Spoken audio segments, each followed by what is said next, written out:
Здравствуйте, ребята! Здравствуйте, уважаемые зрители! Татарская государственная филармония имени Габдуллы Тукая приветствует вас на открытии абонементного цикла «Музыкальные сказки в картинках, Эбру и песочная анимация». В этом сезоне мы представляем вам новый филармонический абонемент, который является изобретением, детищем 21 века.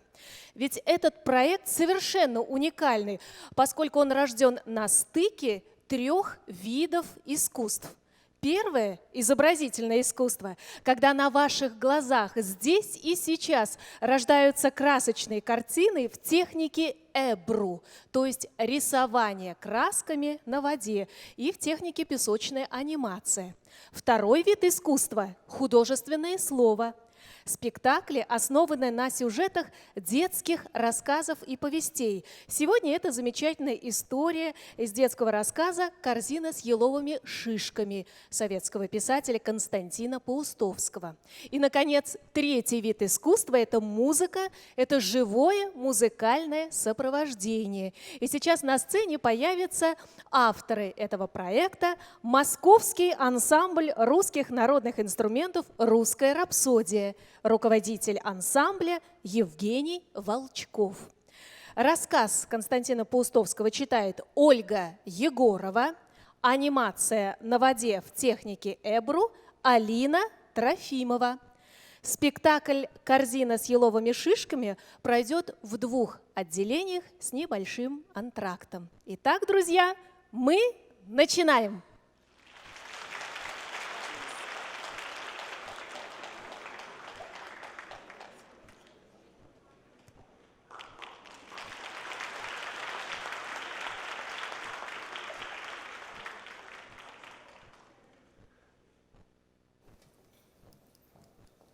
Здравствуйте, маленькие и большие любители чудес. Я говорю «любители чудес», потому что в рассказе Константина Паустовского случается настоящее чудо. Ведь маленькая девочка встретила великого и гениального композитора Норвегии Эдварда Грига. В музыке Эдварда Грига слышны всплески океана, пение птиц и дыхание фьордов гор в Норвегии.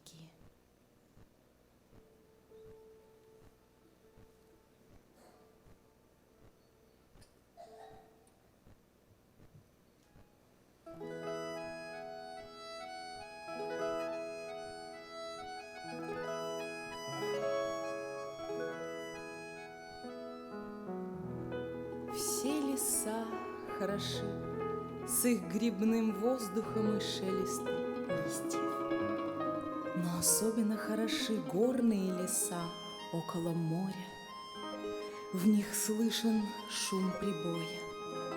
С моря постоянно наносит туман, и от обилия влаги буйно разрастается мох. Он свешивается с веток зелеными прядями до самой земли. Кроме того, в горных лесах живет, как птица-пересмешник, веселое эхо.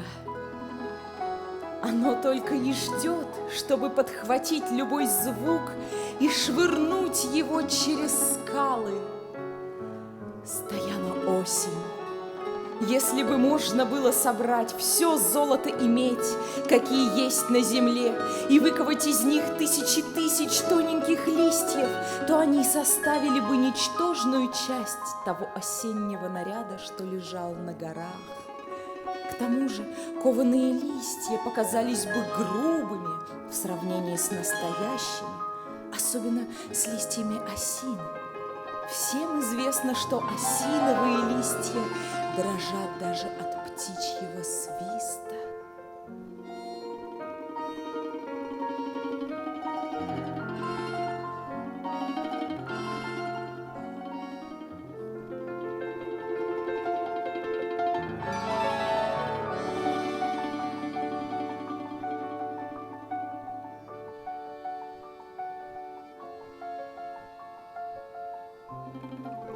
Композитор Эдвард Григ проводил осень в лесах около Беркена.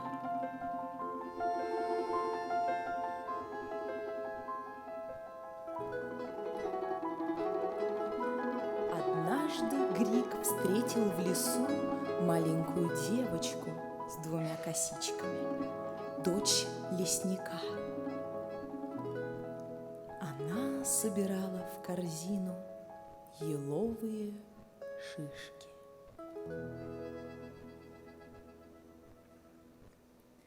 «Как тебя зовут, девочка?» – спросил Григ. «Дагни Петерсон», – вполголоса ответила девочка. Она ответила вполголоса не от испуга, а от смущения. Испугаться она не могла, потому что глаза у Грига смеялись. «Вот беда», — сказал Григ, — «мне нечего тебе подарить. Я не ношу в кармане ни кукол, ни лент, ни бархатных зайцев». «А у меня есть старая мамина кукла», — ответила девочка. «Когда-то она закрывала глаза. Вот так». Девочка медленно закрыла глаза, а когда она вновь их открыла, Григ заметил, что зрачки у нее зеленоватые, и в них поблескивает огоньками листва. «А теперь она спит с открытыми глазами», – печально добавила Дагни. «У старых людей плохой сон. Вот и дедушка тоже всю ночь кряхтит».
«Слушай, Дагни, — сказал Григ, — я придумал.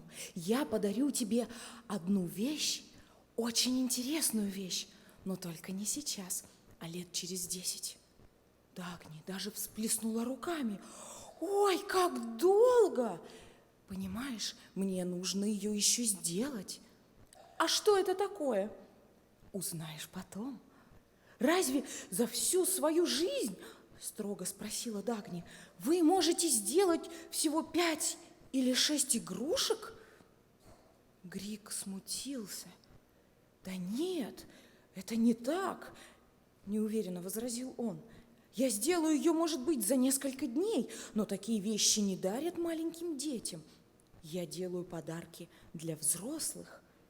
«Я не разобью, — умоляюще сказала Дагни и потянула Грига за рукав, — и не сломаю. Вот увидите, у дедушки есть игрушечная лодка из стекла. Я стираю с нее пыль каждый день и ни разу не отколола даже самого маленького кусочка».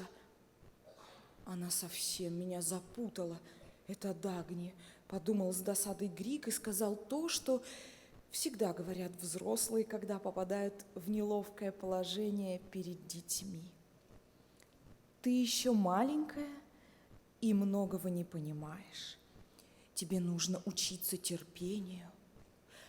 А теперь давай корзину, ты ее едва тащишь.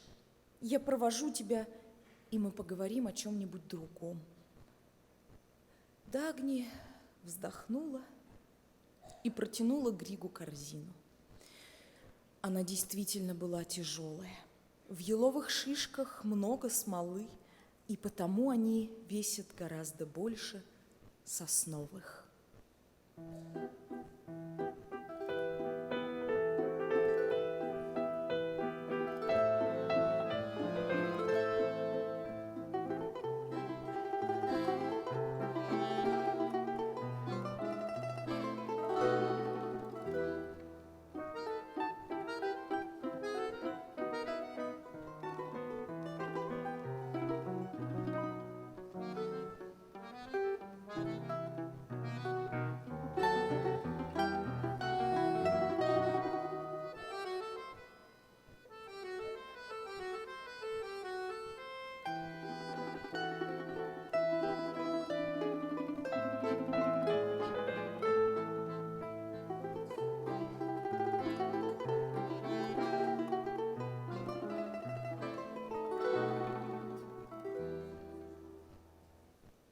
Когда среди деревьев показался дом лесника, Григ сказал: «Ну, теперь ты добежишь сама, Дагни Петерсон.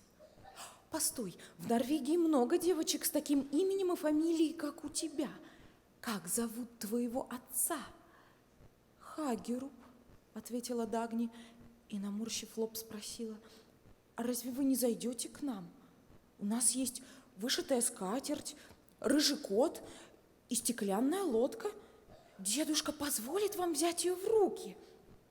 «Спасибо. Сейчас мне некогда. Прощай, Дагни». Григ пригладил волосы девочки и пошел в сторону моря. Дагни, насупившись, смотрела ему вслед. Корзину она держала боком, а из нее вываливались шишки.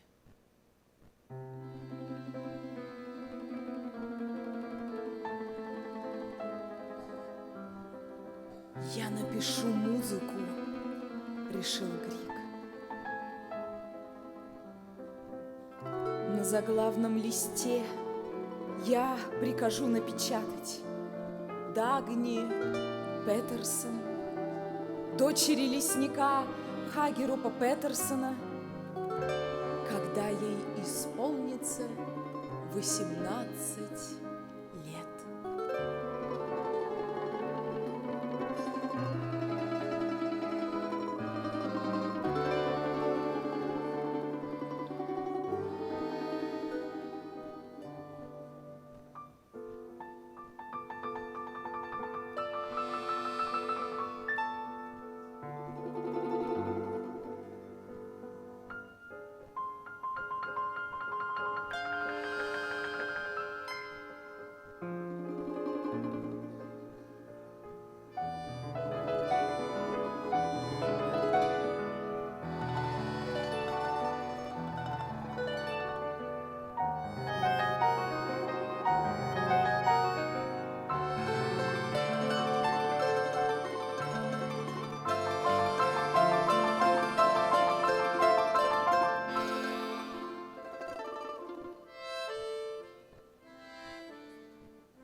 Брагине все было по-старому. Все, что могло приглушить звуки, ковры, портьеры и мягкую мебель, Григ давно убрал из дома. Остался только старый диван. На нем могло разместиться до 10 гостей, и Григ не решался его выбросить.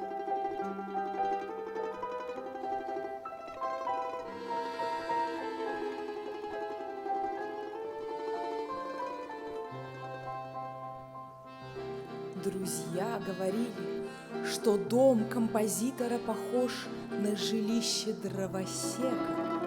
Его украшал только рояль. Если человек был наделен воображением, то он мог услышать среди этих белых стен волшебные вещи. От рокота Северного океана, что катил волны из мглы и ветра, что высвистывал над ними свою дикую сагу.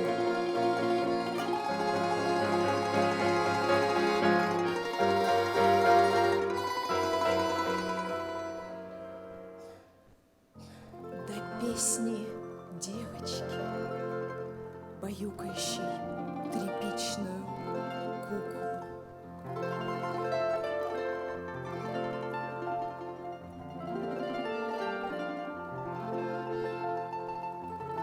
Рояль мог петь обо всем, о порыве человеческого духа к великому и о любви. Белые и черные клавиши, убегая из-под крепких пальцев Грига, тосковали, смеялись, гремели бурей и гневом, и вдруг сразу смолкали.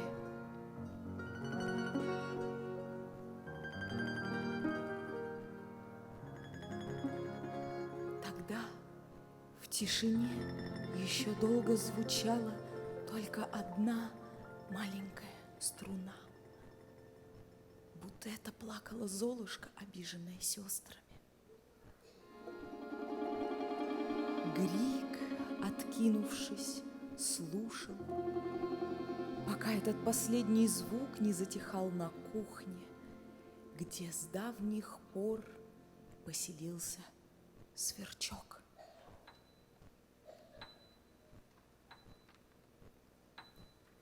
Становилось слышно, как, отсчитывая секунды, с точностью метронома капает из крана вода. Капли твердили, что время не ждет, и надо бы поторопиться, чтобы сделать все, что задумано.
писал музыку для Дагни Петерсон больше месяца.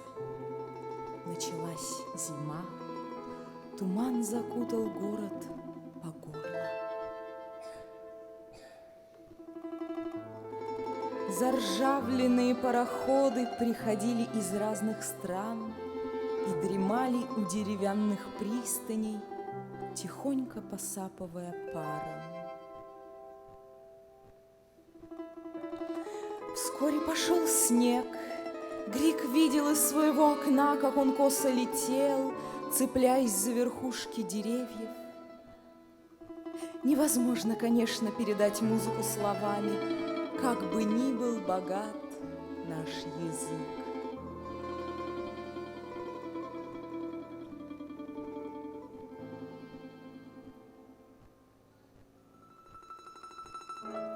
Грик писал о глубочайшей прелести девичества и счастья.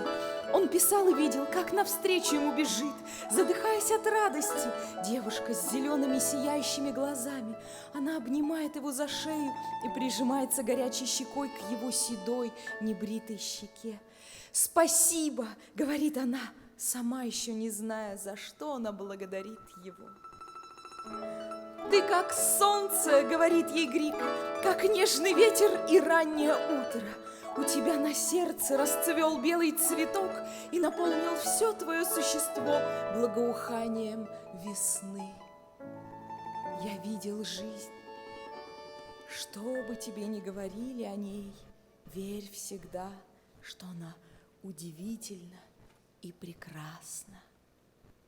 Ты — белая ночь с ее загадочным светом, ты — счастье, ты — блеск зари. От твоего голоса вздрагивает сердце.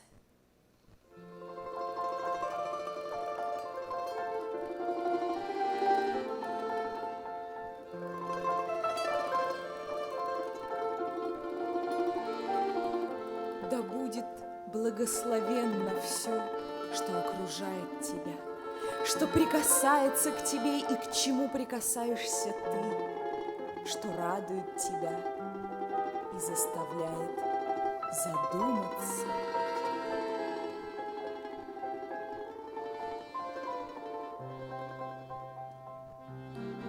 Грик думал так и играл обо всем, что думал. Он подозревал, что его подслушивают. Он даже догадывался, кто этим занимается. Это были синицы на дереве, загулявшие матросы из порта, прачка из соседнего дома, сверчок, снег, слетавший с нависшего неба, и Золушка в заштопанном платье.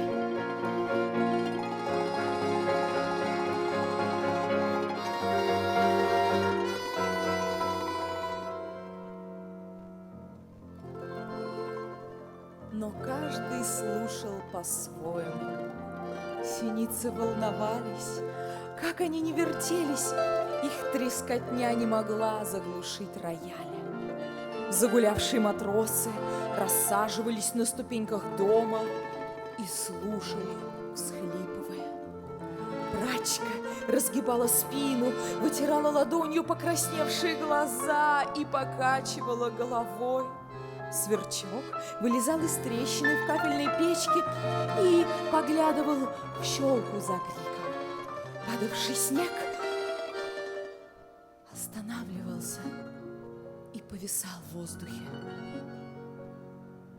чтобы послушать звон, лившийся ручьями из дома. А Золушка смотрела, улыбаясь, на пол. Около ее босых ног стояли хрустальные туфельки. Они вздрагивали, сталкиваясь друг с другом в ответ на аккорды, долетавшие из комнаты Грика.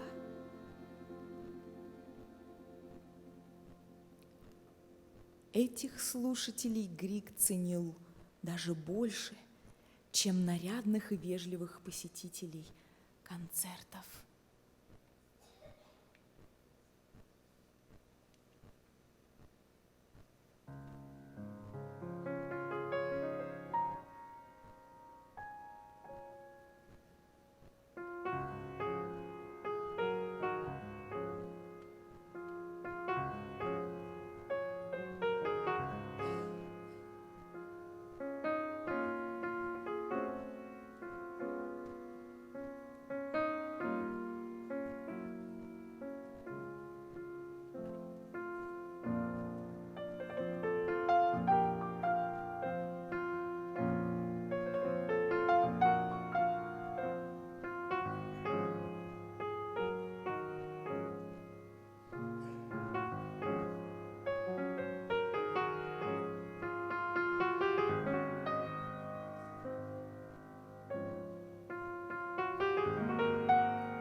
18 лет Дагни окончила школу.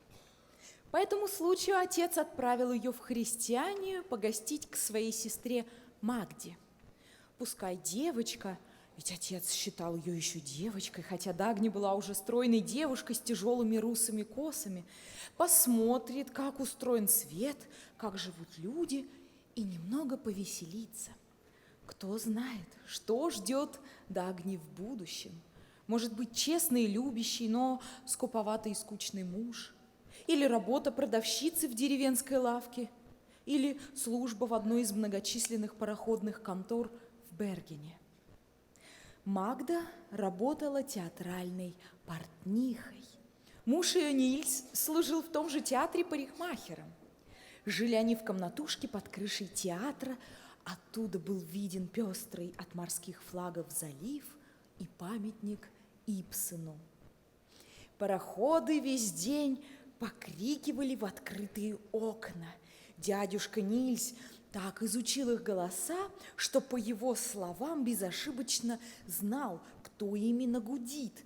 Нордерней из Копенгагена, шотландский певец из Глазго или Жанна д'Арк из Бордо.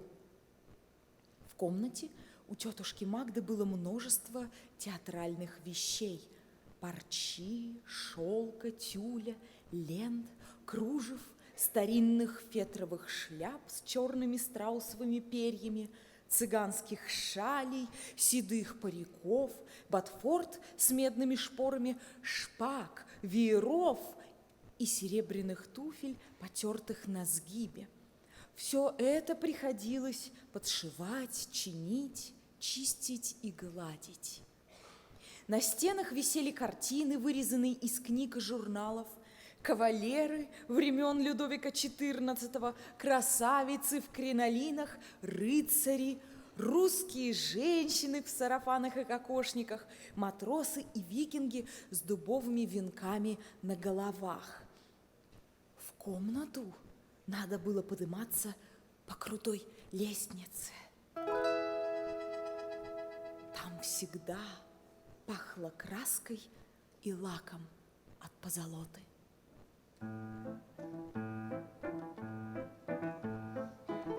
Дагни часто ходила в театр. Это было увлекательное занятие. Но после спектаклей Дагни долго не засыпала и даже плакала иногда у себя в постели.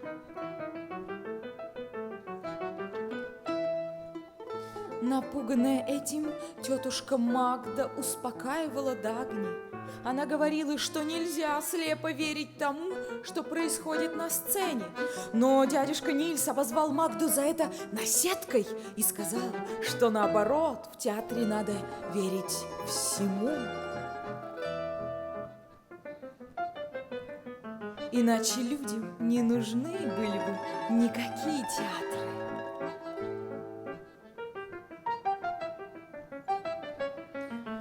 И Дагни верила. Но все же тетушка Магда настояла на том, чтобы пойти для разнообразия в концерт.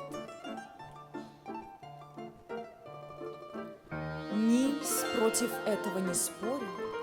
Музыка, сказал он, это зеркало гения.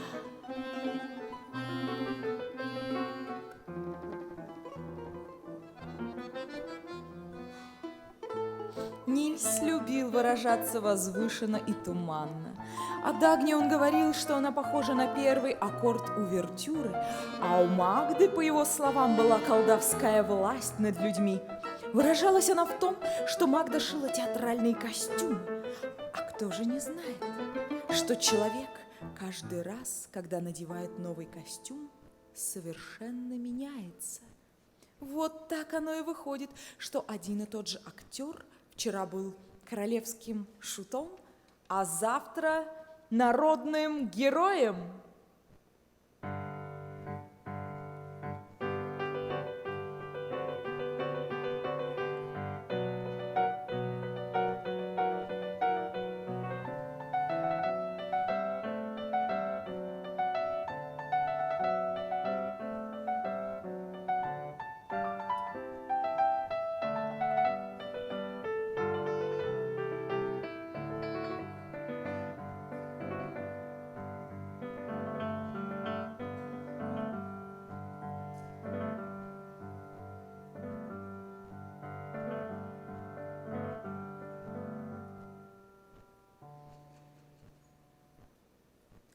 Был теплый июнь, стояли белые ночи.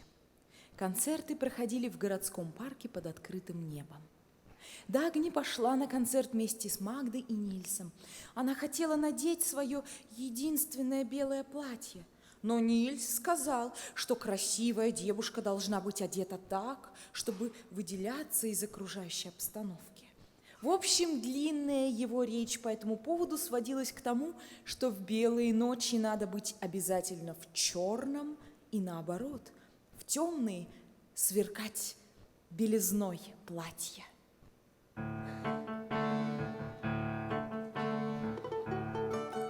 Переспорить Нильса было невозможно.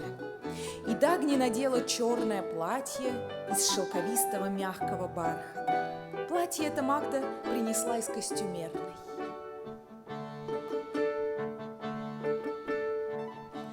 Когда Дагни надела это платье, Магда согласилась, что Нильс, пожалуй, прав. Ничто так не оттеняло строгую бледность лица Дагни и ее длинные с отблеском старого золота косы, как этот таинственный бархат. «Посмотри, Магда!» — сказал вполголоса дядюшка Нильс. «Дагни так хороша, будто идет на первое свидание». «Вот именно!» — ответила Магда. «Что-то я не видела около себя безумного красавца, когда ты пришел на первое свидание со мной. Ты у меня просто болтун». И Магда поцеловала дядюшку Нильса в голову. Концерт начался после обычного вечернего выстрела из пушки в порту. Выстрел означал заход солнца.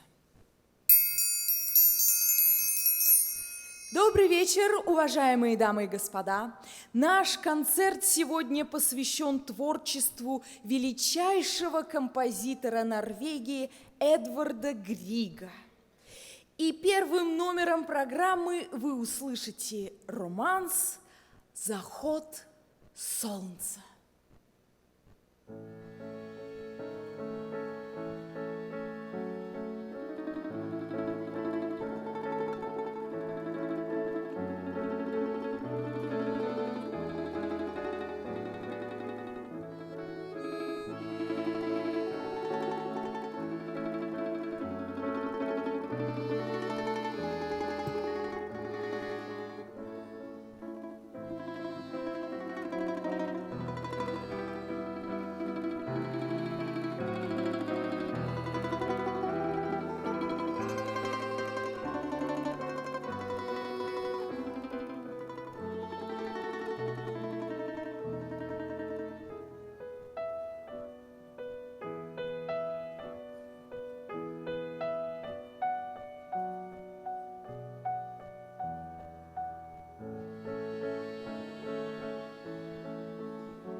Следующий номер концерта – финал сонаты для фортепиано ми минор, опус номер 7.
Несмотря на вечер, ни дирижер, ни оркестранты не включили лампочек над пультами. Вечер был настолько светлый, что фонари, горевшие в листве лип, были зажжены, очевидно, только для того, чтобы придать нарядность концерту. Итак, Эдвард Григ, романс «Люблю тебя».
А сейчас для вас выступит специальный гость из России, ансамбль «Русская рапсодия». И в их исполнении прозвучит произведение Эдварда Грига «Последняя весна».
Дагни впервые слушала симфоническую музыку.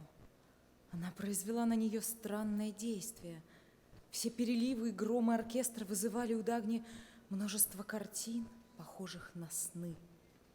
Потом она вздрогнула и подняла глаза. Ей почудилось, что худой мужчина во фраке, объявлявший программу концерта, назвал ее имя.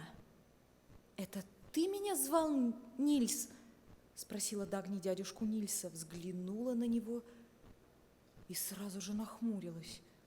Дядюшка Нильс смотрел на Дагни не то с ужасом, не то с восхищением. И также смотрела на нее, прижав к рту платок, тетушка Магда. «Что случилось?» — спросила Дагни. Магда схватила ее за руку и прошептала: «Слушай».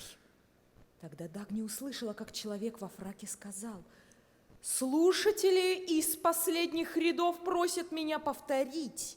Итак, сейчас будет исполнена знаменитая музыкальная пьеса Эдварда Грига, посвященная дочери лесника Хагерупа Петерсона, Дагни Петерсон, по случаю того, что ей исполнилось 18 лет». Дагни вздохнула так глубоко, что у нее заболело в груди. Она хотела сдержать этим вздохом подступавшие к горлу слезы, но это не помогло.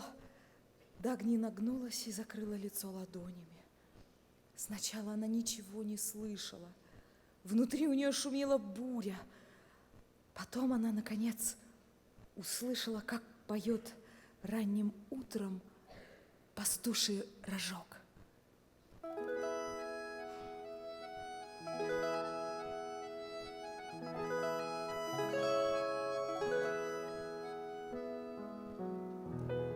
И в ответ ему сотнями голосов, чуть вздрогнув, откликается струнный оркестр. Мелодия росла, подымалась, бушевала, как ветер, неслась по вершинам деревьев, срывала листья, качала траву, била в лицо прохладными брызгами. Дагни почувствовала порыв воздуха, исходивший от музыки, и заставила себя успокоиться. Да, это был ее лес, ее родина, ее горы, песни рожков, шум ее моря. Стеклянные корабли пенили воду, ветер трубил в их снастях. Этот звук незаметно переходил в перезвон лесных колокольчиков, в свист птиц, кувыркавшихся в воздухе, в ауканье детей.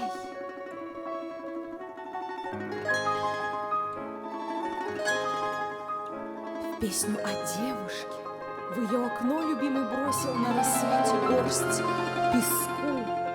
Дагни слышала эту песню у себя в горах.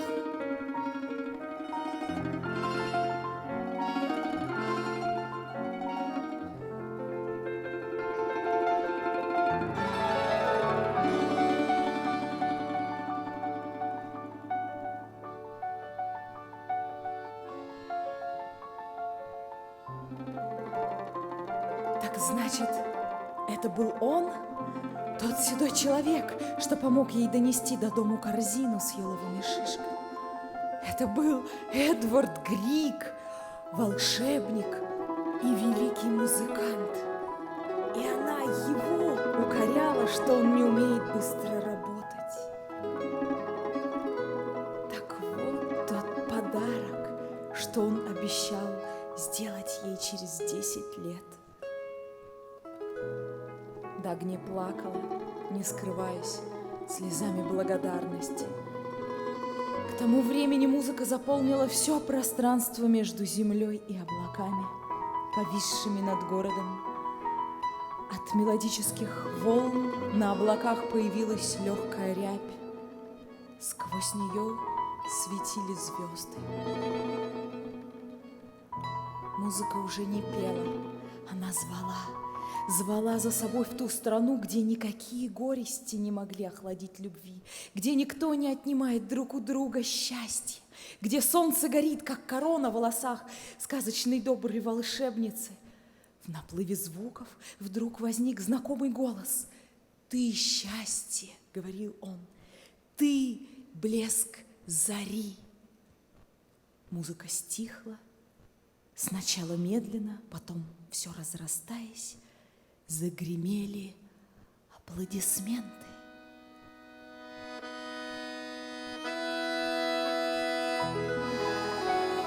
Дагни встала и быстро пошла к выходу из парка.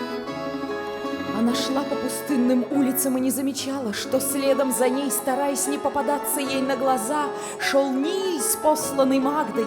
Он покачивался, как пьяный, и что-то бормотал о чуде, случившемся в их маленькой жизни. Сумрак ночи еще лежал над городом, но в окнах слабой позолотой уже занимался северный рассвет. Дагни вышла к морю. Она сжала руки и застонала от неясного еще ей самой, но охватившего все ее существо чувство красоты этого мира. Слушай, жизнь, я люблю тебя.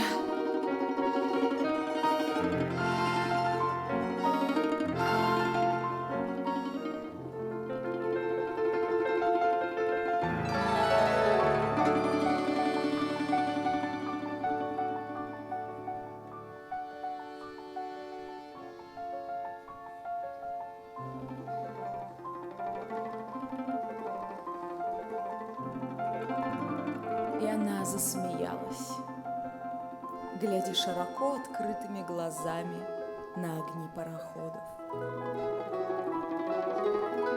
Они медленно качались в прозрачной серой воде.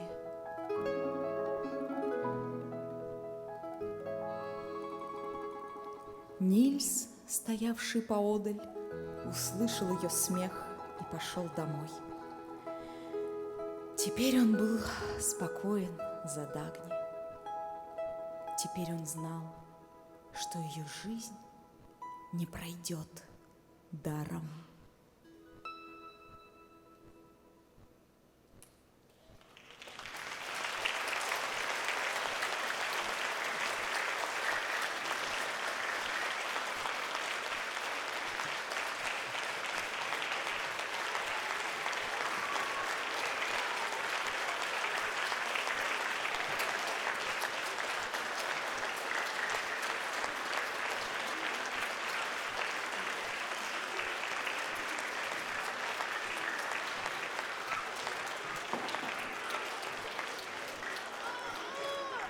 Для вас играл ансамбль «Русская рапсодия» под руководством Евгения Волчкова.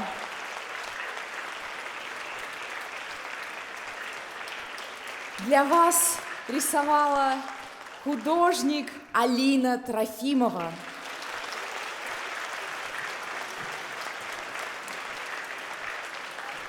Рассказ Паустовского для вас читала Ольга Егорова.